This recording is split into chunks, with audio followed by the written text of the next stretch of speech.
여러분, 올해가 오늘이 벌써 마지막 주일이 되었습니다. 2019년 한 해 여러분 돌아보면 여러분의 일상생활이 어떠셨습니까? 흔히 연말 되면 제일 많이 듣는 말이 다사다난했던 한 해, 이런 표현인데 여러분도 다 다사다난하셨지요? 더 중요한 질문 하나 드릴까요? 여러분의 일상생활은 그러시다면 여러분의 신앙생활은 올 한 해 어떠셨습니까? 참 저는 정말로 최선을 다해서 하나님께 충성했습니다, 이런 마음이 더 많으십니까? 아쉬움도 생기고 불평도 생기고 후회가 더 많으십니까? 아마도 후회나 아쉬움이 우리 속에 더 많을 겁니다. 자, 왜 우리는 살아가면서 이맘때가 되면 불평과 후회가 많을까요? 그걸 먼저 우리가 한번 생각을 해보죠. 연말이 되면 늘 아쉬움과 불평과 후회가 많은데 그 이유를 다 분석해 보면 두 가지입니다. 먼저 내 존재가 마음에 안 드는 겁니다. 나는 왜 성격이 이럴까? 나는 왜 이렇게 성질이 급할까? 이렇게 자기 존재에 대해서 마음에 안 들기 때문에 후회와 아쉬움이 생깁니다. 그리고 두 번째는 내가 1년간 했던 행동이 마음에 안 들기 때문에 후회와 아쉬움이 생깁니다. 그때 내가 좀 더 참았어야 되는데 왜 그때 그랬을까? 왜 내가 그때 그 말을 해서 상처를 주었을까? 그러니까 내 존재에 대한 아쉬움, 내 행동에 대한 아쉬움, 이 두 가지 때문에 연말만 되면 참 안타깝기도 하고 후회스럽기도 하고 그렇습니다. 그럼 여러분, 이제 이틀 후 지나면 새해를 맞이하는데 이런 아쉬움만 가지고 새해를 맞이할 수는 없지 않습니까? 어떻게 하면 우리의 마음을 새롭게 해서 하나님 앞에서 행복하고 기쁜 희망찬 한 해를 보낼 수 있을까? 그런 희망찬 한 해를 보내기 위해서 우리가 꼭 기억해야 할 점은 무엇인가? 오늘은 이 질문을 가지고 본문 말씀을 살펴보도록 하겠습니다. 자, 현실이 아쉬움이 많고 불평이 많고 힘들 때 꼭 기억해야 될 첫 번째입니다. 한번 저를 따라해 보시죠. 과거의 은혜를 기억하며 감사하며 살아야 한다. 그렇습니다. 하나님이 올 한 해 베풀어 주신 은혜, 그 은혜에 감사하며 살아가는 것, 그게 필요합니다. 소위 인생을 참 훌륭하게 살았다 하는 사람들, 하나님 믿는 사람이든 믿지 않는 사람들이든 그 사람들의 특징은 그 사람들이 지나온 과거에 대해서 후회하지 않는다는 겁니다. 정말 모질고 힘든 세월을 아무리 보냈어도 이제 이 경험이, 이 아픔이 내게 좀 더 성숙할 수 있는 계기가 되겠지 하고 지나온 삶을 후회와 아쉬움이 아니라 항상 미래를 향한, 더 밝은 미래를 향한 미끄럼으로 희망적으로 해석하고 긍정적으로 해석한다 하는 것이지요. 여러분은 1년 어떠십니까? 제가 보기에 여러분 1년 다 훌륭하게 살아오셨습니다. 이 자리에 있다는 것 자체가 성공입니다. 여러분, 과거를 놓고 너무 아쉬워하지 마십시오. 후회하지 마십시오. 그 미래에 별로 도움이 안 됩니다. 이번 1년간 참 모질고 힘드셨다면 하나님께서 이 모질고 아픈 경험을 통해서 내 미래에는 더 큰 은혜를 주시리라, 그런 마음으로 과거를 통해서 희망찬 미래, 하나님 함께 하실 미래, 그 은혜를 향해서 과거의 모든 삶을 은혜로 고백하시는 여러분 되시기를 주님 이름으로 축복합니다. 옆에 분들과 인사 한번 하겠습니다. 돌아보면 모든 것이 은혜였습니다. 한 번 더 할까요? 주님께서 좋은 날을 허락하실 겁니다 하겠습니다. 그렇습니다. 과거의 아픔이 미래에 더 큰 은혜를 위한 하나님의 디딤돌이 되는 것이지요. 자, 오늘 본문 말씀을 우리가 한번 생각해 보겠습니다. 오늘 본문 말씀은 소제목을 잡는다면 마라의 쓴물 사건입니다. 마라라는 곳에서 목이 말라 물을 먹었는데 단물이 아니라 쓴물이었다. 그래서 먹을 수 없는 물이었다 하는 뜻이지요. 그런데 이 마라의 쓴물 사건을 정확하게 이해하기 위해서는 이 바로 전에 광경을 생각해 보아야 합니다. 출애굽기 15장, 이 마라의 쓴물 사건 바로 전에 나오는 사건이 뭡니까? 홍해 사건입니다. 홍해. 이스라엘 백성들이 이제 출애굽을 합니다. 애굽에서 해방이 돼서 가나안 땅을 향해서 나가는 초기에 있었던 것이 출애굽기 15장입니다. 이스라엘 백성들이 이제 모세의 지도에 따라서 애굽에서 탈출해서 가나안 땅을 향해서 막 출발한 지 얼마 되지 않았는데 충격적인 소식을 접합니다. 애굽 사람들이, 애굽의 모든 병력들이 뒤에서 추격해 온다는 거죠. 막상 10가지 재앙을 겪었을 때는 너무 힘들어서 이스라엘 백성들 다 나가라고 해놓고 노예 생활을 하는 시종들은 이스라엘 백성들이 없으니까 불편을 느끼자 애굽 왕 바로가 저 이스라엘 백성들을 추격하라 해서 전 병력을 동원해서 총동원해서 지금 애굽 군대가 뒤를 쫓아옵니다. 그런데 앞에는 지금 홍해가 가로막혀 있습니다. 앞에는 홍해가 있고 뒤에는 애굽의 병력이 총 출동해 있습니다. 앞으로 갈 수도 없고 뒤로 갈 수도 없는 이른바 진퇴양난의 어려움에 처했습니다. 이때 하나님께서는 모세에게 명령을 하십니다. 내 손을 바다 위로 내밀어라. 그래서 하나님께서 말씀하신 대로 모세가 바다 위로 손을 내밀자 홍해 물이 갈라졌습니다. 그 큰 물들이 벽으로 기둥을 만들어서 그 물이 가득했던 그 물 홍해 바닥을 마른 땅 육지처럼 이스라엘 백성들이 다 건너가는 어마어마한 기적을 체험합니다. 얼마나 기뻤을까요? 홍해를 육지처럼 건넌다. 그렇게 건너서 그 대열이 마지막으로 빠져나갈 즈음에 애굽의 군대가 홍해에 당도합니다. 그리고는 마차를 타고 급격하게 쫓아오지요. 다시 모세가 손을 내밀어서 바다 위에 펼쳤을 때 홍해 그 물 기둥들이 중간으로 다시 합류가 됩니다. 그래서 바로와 애굽의 모든 마병들과 말들과 병사들이 전부 홍해 바다에 수장이 됩니다.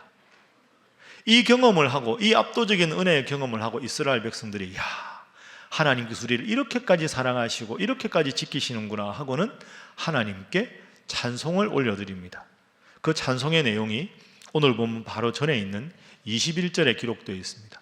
자, 우리 21절 말씀을 함께 읽어보겠습니다. 시작. 미리암이 그들에게 화답하여 이르되 너희는 여호와를 찬송하라. 그는 높고 영화로우시며 말과 그 탄자를 바다에 던지셨음이로다 하였더라. 아멘.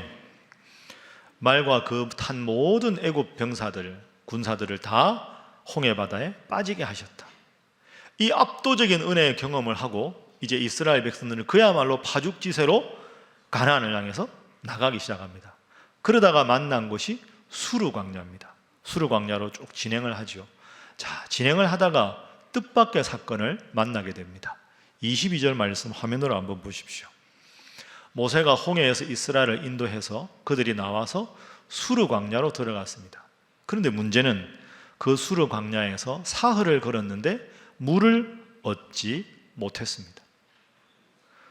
홍해의 압도적인 은혜를 경험하고 이제 그 떼약볕을 이마에 이고 이제 걸어가다가 계속해서 그 떼약볕에서 물을 구했는데 물이 없었다는 거죠. 사흘 동안 물을 얻지 못했습니다. 사흘 만에 저 앞에 보니까 큰 물 웅덩이가 있는 겁니다. 모든 이스라엘 백성들이 얼마나 반가워했겠습니까? 그 물 웅덩이로 가서 얼굴을 물에다 대고 벌컥벌컥 물을 마셨는데 문제는 그 물이 단물이 아니라 쓴물이었습니다. 그래서 그곳 이름이 마라가 된 것이죠. 마라라는 단어의 뜻은 쓰다, 고통스럽다 이런 뜻입니다. 물이라고 먹었는데 단물이 아니라 쓴물이었다. 이 경험을 하고 이스라엘 백성들이 거칠게 하나님께 항의를 합니다. 눈에 보이는 건 모세였지만 눈에 보이지 않는 모세에게 항의를 하는 것이죠. 이 물을 우리가 어떻게 먹으란 말이냐고 모세에게 막 거칠게 항의를 합니다. 자, 여러분, 이 두 가지 사건을 한번 잘 비교해 보십시오. 3일 전에 홍해를 건너가는 압도적인 은혜의 경험을 한 이스라엘 백성들인데, 그렇게 해서 하나님을 그렇게 찬양했던 이스라엘 백성들인데, 고작 3일, 딱 3일 지나서 그렇게 하나님을 찬양했던 그 입술로 하나님을 향해서 불평을 쏟아내고 있습니다. 한 입으로 하나님을 찬양했다가 하나님을 향해서 불평하는 것이죠. 왜 이스라엘 백성이 불평합니까? 이유는 눈앞에 펼쳐진 작은 고통 때문입니다.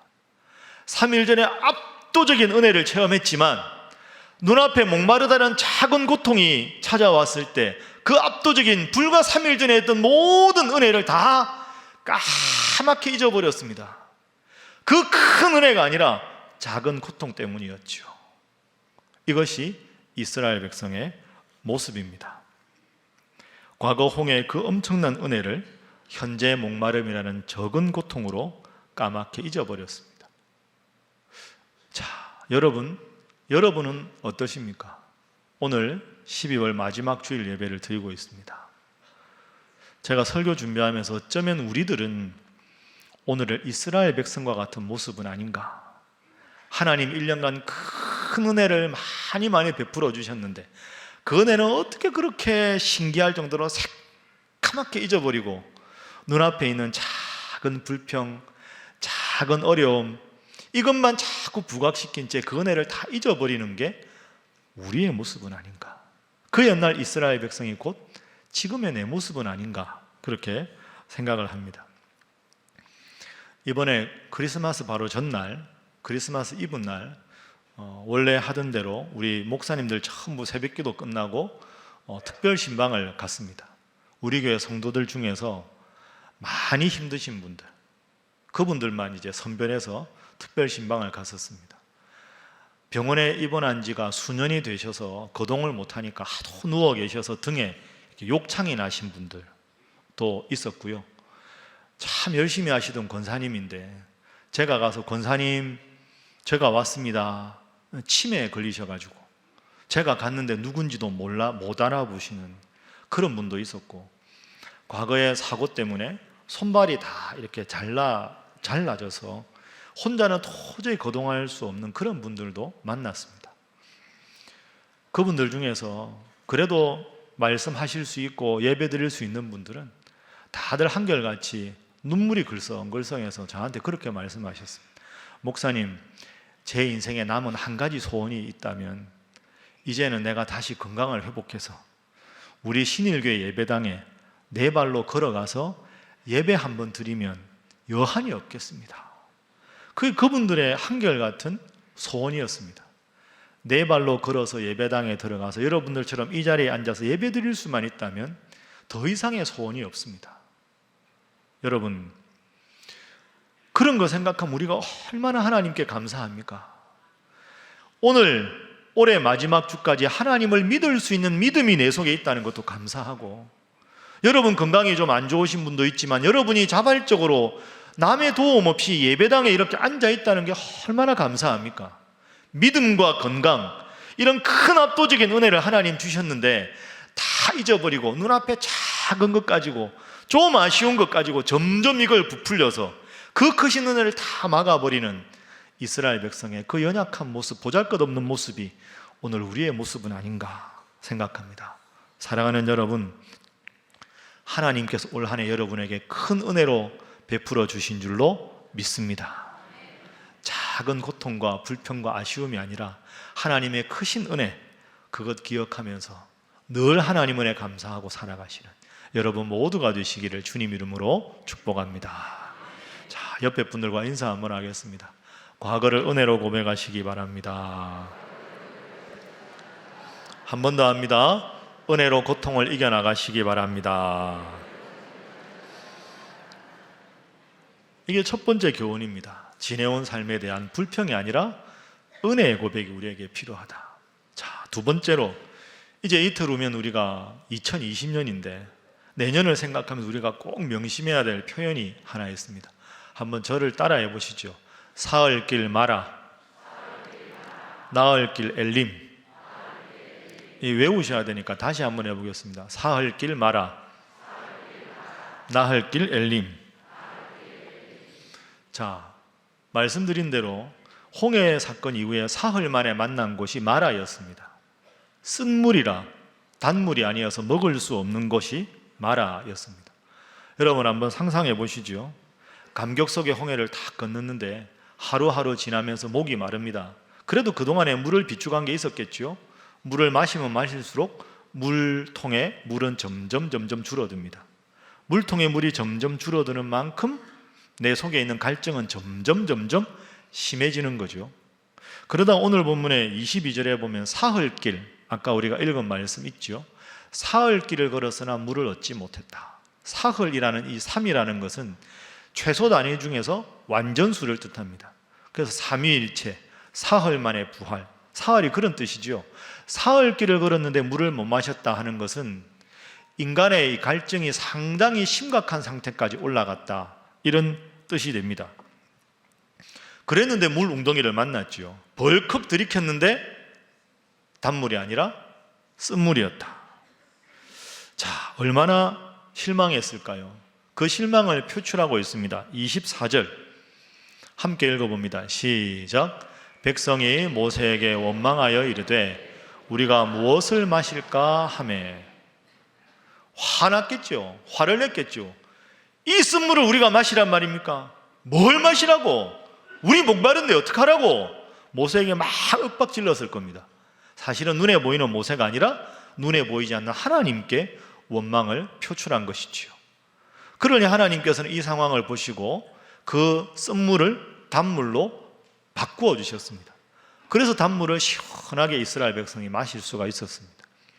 여기서 한 가지 질문을 해봅니다. 여러분, 이런 질문이 안 드십니까? 왜 하나님은 마라에서 쓴물이 나게 하셨을까요? 처음부터 마라를 딱 발견했을 때 단물이 났으면 얼마나 이스라엘 백성이 기뻤을까요? 야, 역시 하나님이네. 3일 전에 홍해를 건너가게 하셨는데 어떻게 우리가 목마른 줄 아시고 딱 단물을 준비하셨네. 역시 하나님이야. 역시 하나님이네. 이랬을 거 아닙니까? 그러면 하나님도 좋고 백성도 좋았을 텐데 왜 쓴물이 나게 하셨을까요? 쓴물이 나고 불평하니까 그때서야 왜 하나님은 단물로 바꾸어 주셨을까요? 처음부터 참 멋있게 단물이 나오면 됐을 텐데. 그런데 여러분, 여기에는 하나님의 깊은 뜻이 숨어 있습니다. 하나님은 또 다른 것을 계획하셨거든요. 하나님의 또 다른 계획이 무엇이냐? 그것이 오늘 보면 마지막 27절에 잘 나오고 있습니다. 자, 27절 꼭 기억하십시오. 함께 읽어봅니다. 시작. 거기에 물샘 12과 종려나무 70그루가 있는지라. 거기서 그들이 그 물 곁에 장막을 치니라. 아멘. 자, 마라를 지나니까 그 다음에 만난 곳이 어디입니까? 엘림입니다. 그런데 이 마라에서부터 엘림까지 거리를 보면 요즘의 거리 단위로 환산하면 10km 정도 됩니다. 그 당시에 이스라엘 백성들이 도보로 출애굽해서 가나안 땅으로 가는데 하루에 충분히 갈 수 있는 거리였습니다. 그러면 하나님의 계획은 이것이죠. 사흘째 되는 날 마라에서 장막을 치고 주저앉을 게 아니라 하루를 더 가면 엘림에 도착할 수 있다.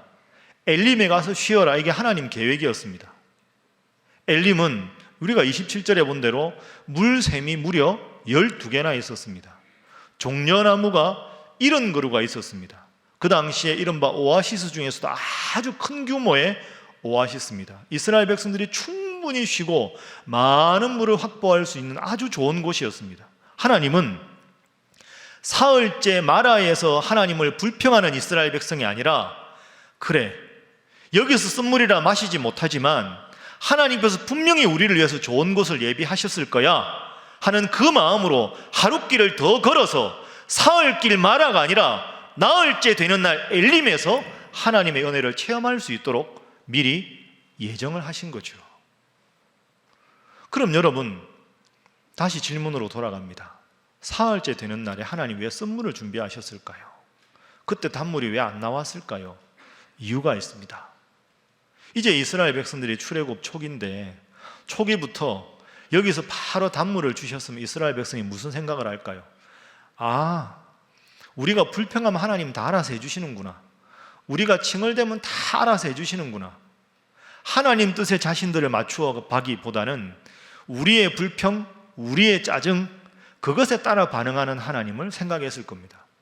마치 여러분 아이들 키울 때 애들 어리면 막 떼쓰고 칭얼거리면 엄마가 마지못해 뭔가 주지 않습니까? 근데 그 아이가 점점 자라면서도 계속 칭얼거리면 되겠습니까?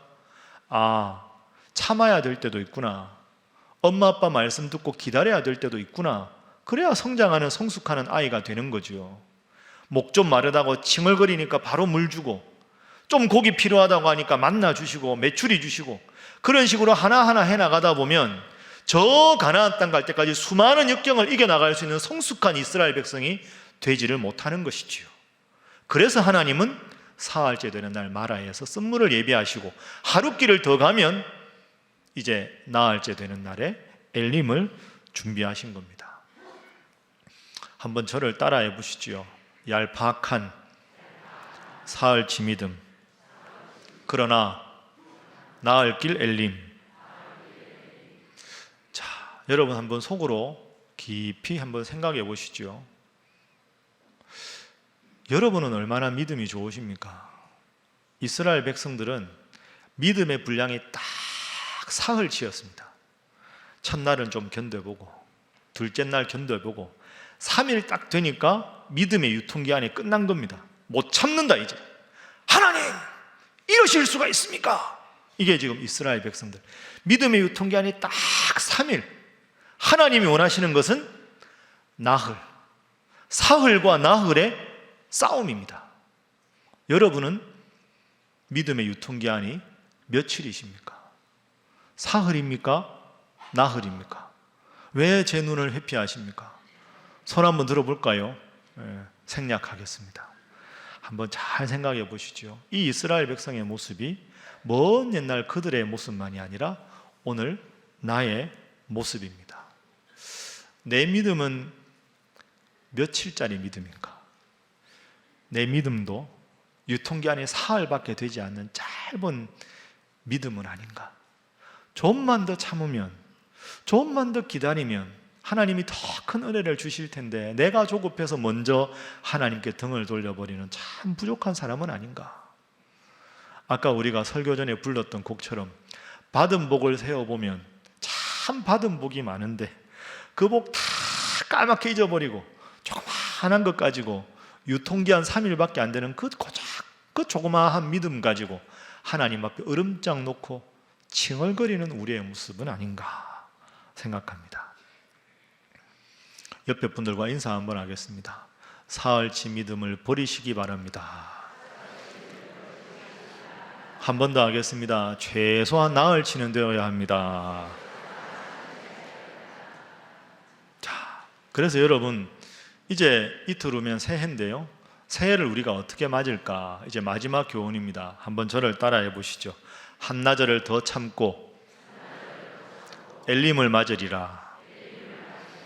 좀 더 크게 한번 해보겠습니다. 한나절을 더 참고 엘림을 맞으리라. 여러분 믿습니까? 이게 우리에게 필요합니다. 아마 여러분 중에서 설교 들으시는 분 중에 아마 이런 생각 하실 겁니다. 생각해 보니까 2019년 내 인생은 정말 광야 한복판 같았습니다. 너무너무 외롭고 힘들었습니다. 목사님, 제 올해는 정말로 마라였습니다. 너무 쓰디쓴 고통만 나에게 겹겹이 다가오는 마라 같은 한 해였습니다. 견디기 힘들었습니다. 그렇습니다. 그러나 여러분, 그럼에도 불구하고 하나님 믿는 믿음을 가지고 이 자리에 나온 여러분들은 참 훌륭한 분들입니다. 그리고 꼭 기억하십시오. 사흘째 마라에서 주저앉고 불평하는 게 하나님 뜻이 아닙니다. 하루만 더 가면, 딱 하루만 더 가면 하나님께서 이스라엘 백성들에게 크고 위대한 오아시스를 예비해 주셨습니다. 지금 여러분들이 처한 오늘이 여러분의 인생의 마라일지 모릅니다. 그러나 하나님의 뜻은 마라의 장막을 치고 주저앉는 것이 아니라 마라는 쓴물이구나. 그러나 이 쓴물을 견디면 하나님께서 나에게 엘림을 주실 것이다. 그 믿음으로 한나절을 더 가는 것인 줄로 믿습니다. 힘들고 어려운 마라를 올해 잘 통과하셨습니다. 내일이면, 내년이면 하나님께서 우리 사랑하는 신일의 성도들에게 큰 엘림으로 함께 하실 줄로 믿습니다. 한나절 더 참고 엘림을 맞으리라. 이 고백이 새해를 맞이하는 여러분 모두의 고백이 되시기를 주님 이름으로 축복합니다. 옆에 분들과 인사 한번 하겠습니다. 새해 하나님께서 큰 복을 주실 것입니다. 한 번 더 하겠습니다. 조금만 더 참으시기 바랍니다. 설교 마치면서 제가 이야기 하나만 하겠습니다.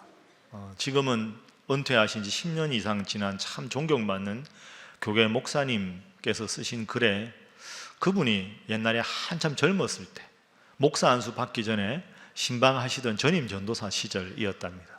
하루는 맡고 있는 그 구역에 있는 젊은 여집사님이 이 전도사님께 심각하게 면담 신청을 하셨다는 거죠. 교회에서 이제 만나서 면담을 하는데 이 젊은 여집사님이 이렇게 말씀하셨다. 전도사님, 제가 전도사님께 딱 한 가지 질문만 드리겠습니다. 이 질문에 심각한 질문이니까 진지하게, 정확하게, 솔직하게 대답해 주십시오. 아니, 질문 하나 하는 거 치고 너무 거창하잖아요. 전도사님이, 예, 뭐가 그렇게 심각한 질문입니까? 다시요. 제가 이 질문 드릴 텐데 진지하게, 솔직하게, 정직하게 대답해 주십시오. 예, 질문하십시오. 한 가지 질문. 그 질문이 이 질문이었습니다. 전도사님, 천국과 지옥이 있습니까? 이 질문을 한 거죠. 그러니까 여러분처럼 전도사님이 속으로 웃으셨답니다. 아니, 이런 기초적인 질문을 왜 하시나? 아니요, 이거 진지한 질문입니다. 이러고는, 전도사님, 정말로 사람이 죽으면 천국과 지옥이 있습니까? Yes, No. 딱 한마디만 하십시오. 예, 천국과 지옥은 분명히 있습니다. Yes입니다. 알겠습니다. 고맙습니다. 대화 끝난 겁니다. 그 전도사님이 여쭤봤답니다. 집사님, 이런 가장 어떻게 보면 기초적인 질문인데 이걸 저에게 왜 이렇게 진지하게 심각하게 하십니까? 전도사님, 아닙니다. 천국이 분명히 있고 지옥이 분명히 있다면 내 남은 인생이 얼마나 앞으로 힘들고 고통이 가득 차더라도 능히 견뎌낼 수가 있습니다. 왜? 천국과 지옥이 있으니까. 여러분, 이 대화를 가만히 한번 생각을 해보십시오. 인생의 문제가 참 얽히고 설킨 복잡한 문제가 많은 것 같은데 의외로 간단한 몇 가지로 정리됩니다. 첫 번째, 모든 사람은 죽게 되어 있습니다. 인생은 죽음을 숙명적으로 맞이합니다. 두 번째, 죽음 이후에는 천국과 지옥이 있습니다. 그곳은 영원한 곳입니다. 그렇다면 세 번째, 저 영원한 천국에 가기 위해서 이 세상에서 가장 우리가 준비해야 될 중요한 것은 천국 갈 수 있는 하나님을 잘 믿는 믿음인 줄로 믿습니다. 그게 이 생에서 우리가 준비해야 될 가장 중요한 겁니다. 그 외에 경제적인 부나 지식이나 명성이나 이 모든 것은 다 비본질적인 겁니다. 모든 인생은 죽을 수밖에 없고 죽음 이후에는 저 천국이 준비되어 있다면 내가 이 생에 가장 중요하게 여겨야 될 것, 목숨처럼 붙잡아야 할 것은 하나님 잘 믿는 믿음. 다른 것 좀 없어도, 다른 것 좀 힘들어도 하나님 믿는 믿음만 있으면 저 천국에 갈 수 있다. 그게 인생의 본질적인 질문이죠. 그 여집사님이 전도사님께 확인하고 싶었던 것은 바로 가장 인생의 근본적인 질문입니다. 사랑하는 성도 여러분, 저 천국을 바라보는 우리에게 가장 중요한 것은 믿음인 줄로 믿습니다. 새해 많은 계획이 있으시겠지만 그런 비본질적인 것보다 하나님 앞에 믿음 생활 잘 하는 것에 집중하시는 여러분 모두가 되시기를 주님 이름으로 축복합니다. 또한 하나님은 하나님 잘 믿는 여러분들에게 엘림을 준비하셨습니다. 사흘째 마라에서 불평하는 인생이 아니라 한나절을 더 참고 나흘째 엘림에서 하나님의 축복을 경험하는 여러분, 모진 인생의 모든 어려움 속에서도 믿음 생활하는 여러분, 새해 하나님께서 나에게 엘림을 주실 것이다, 저 천국을 예비하셨다, 그 믿음으로 담대하게 희망찬 마음으로 기쁜 마음으로 새해를 맞이하시는 우리 사랑하는 신일의 모든 성도 되시기를 주님 이름으로 축복합니다. 기도하겠습니다. 사랑의 하나님, 올 한 해 우리의 인생을 돌아봅니다. 돌아보니 광야도 있었고 오아시스도 있었습니다. 그런데 저희들은 하나님 베풀어 주신 오아시스는 어느새 다 잊어버리고 인생의 쓴물 광야만 기억하며 불평하고 있습니다. 주님, 저희들을 불쌍히 여겨 주옵소서. 오직 주님만이 나의 구원자임을 분명히 믿게 해주시고 이 자리에 나와서 주님을 믿고 믿음 생활하게 하신 것이 내 인생의 가장 크고 위대한 오아시스를 만난 것이라고 고백하게 하시며, 또한 저 천국 바라보며 더욱 믿음 생활에 정진하는 새해가 되게 하여 주옵소서. 사흘길에 마라를 주셨으나 곧 이어 하루 후에 엘림을 준비하신 주님, 우리 신일 성도들의 삶에 늘 한량없는 은혜와 말씀과 믿음의 오아시스로 채워 주옵소서. 예수님의 이름으로 기도하옵나이다. 아멘.